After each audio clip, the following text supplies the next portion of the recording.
Hey everybody, welcome back to my channel. For this cake, I'm going to show you how I made this stained glass inspired clematis on a trellis hand painted stenciled cake. That's a lot. So if this sounds interesting to you, stick around and we'll get right to it. We'll start by getting our cake layers assembled. This is I am not sure how many layers, quite a few layers. They're thinner layers, so I did more of them. Square 6-inch cake layers is what this is. And I dammed it in dark chocolate ganache and I filled it with American buttercream. I used the dark chocolate ganache as a dam because when it cools, it's going to cool very firm. And that's going to keep our filling from squishing out the sides, from bulging out the sides. That's a no-no. That's really not one of my things that I cannot stand is when there's bulging. So you got to do a good dam, whether it be a chocolate ganache or a very thickened buttercream. Either one works fine.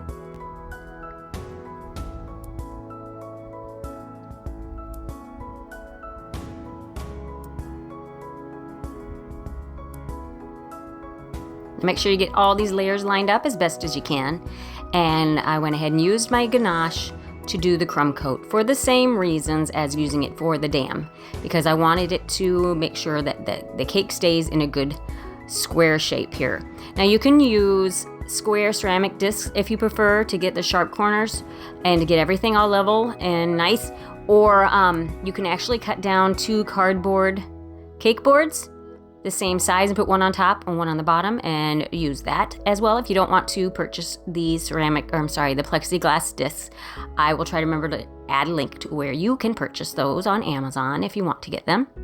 Now just go ahead and make sure everything is fairly clean. That was your crumb coat, so it doesn't have to be perfect because I went ahead and put it in the freezer for about 10 minutes to firm up.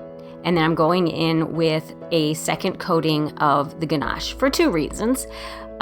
To kind of finalize and get that coating as perfect as I can get it, and also to add a thicker layer of ganache so that it's just tastes better. Because we're going to panel this in fondant. Not everybody likes the taste of fondant, so we're going to do a nice coating of buttercream or ganache underneath the fondant, and this time I chose ganache. Now be careful if you're using buttercream that you don't make it so thick that it makes your cake, your fondant kind of saggy and not real appealing to the eye. I would say about half an inch, or I'm sorry, not half an inch, that would be bad. 1/4 of an inch thick would be good. 1/8 of an inch, 1/4 of an inch thickness is good. Now I went ahead and put it back in my freezer to firm up while I prepared my fondant. This is just black fondant. I believe it's Satin Ice that I used this time, and I'm just rolling it out fairly thin. You don't need a whole lot. Maybe another 1/8 of an inch thickness on this. And then I cut it down to the size for the top, and I'm cutting my panels for the height and the circumference that I need. Now I did that for 3 sides, the 2 sides and the back sides. For the front, I'm using this very pale blue to kind of mimic, a sky behind this trellis. And this is a mesh stencil that I got from Evil Cake Genius. I will attach a link to that also. I've had this one for a while, but I decided I was going to reuse it again. I haven't used it for a while. But hand painting is really popular right now, and not everybody has a steady hand. I am one of those people. I do not have a steady hand when it comes to painting. I can do okay, but if I have a help somewhere, I'm going to use it. And these mesh stencils are wonderful for it. And this is just black royal icing. I just made the Wilton brand royal icing as per the instructions on the container. And then I added a little water to get it the right consistency. You want it about like peanut butter consistency. Added the black food coloring, and I added a little bit of some piping gel to give it a little bit of elasticity. I find that helps. Piping gel or even corn syrup works great. Now I waited for that first coating, the first panel of it, the first go over to dry before I added some height on it. I would say 10 minutes is really all you need before you can go back in and add stencil on top of that. I just needed it a little taller. And while that's drying, I'm cutting off the edges of my cake board. I did not have square cake boards. They're kind of hard to find sometimes. So if you use a round one, just put it on the edge of your table like that and use a serrated knife and just cut it off. But make sure you're not cutting your counter, which I almost did. while you're doing that. And then I just put on a little bit of shortening is what I'm putting on there just to attach the fondant to the ganache. Now, shortening, you work shortening into your fondant while you are conditioning it. So there's already shortening in it. It just absorbs into it and it's just fine. You do not taste it. It's not enough to taste it. And then just smooth it around your corners. I tried to get those corners as crisp as I could.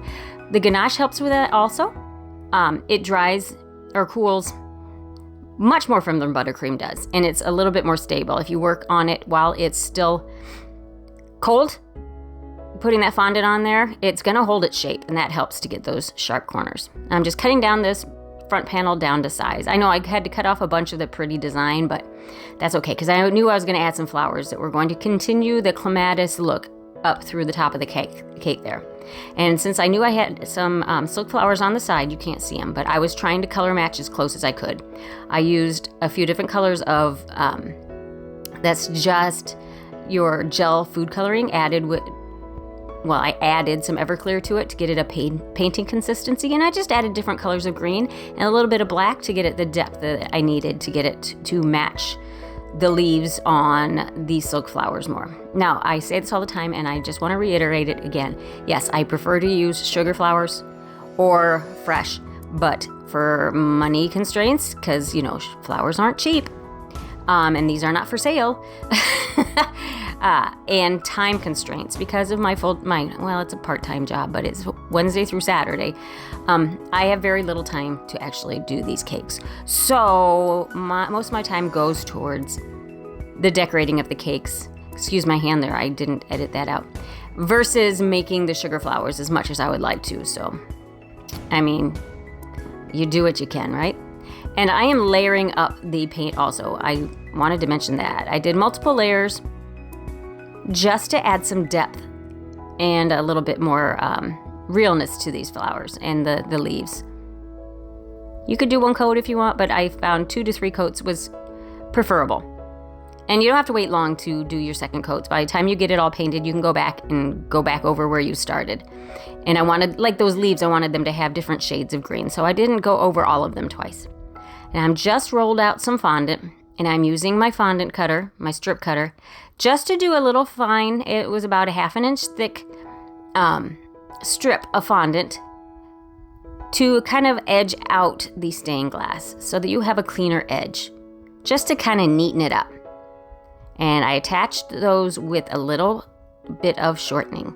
You could use water, but be careful if you use water because you can actually mess with your painting if you use water. I'm just cutting those corners, a kind of a mitered corner is what I'm doing there. And do that all the way around. So it just kind of neatens up the whole look.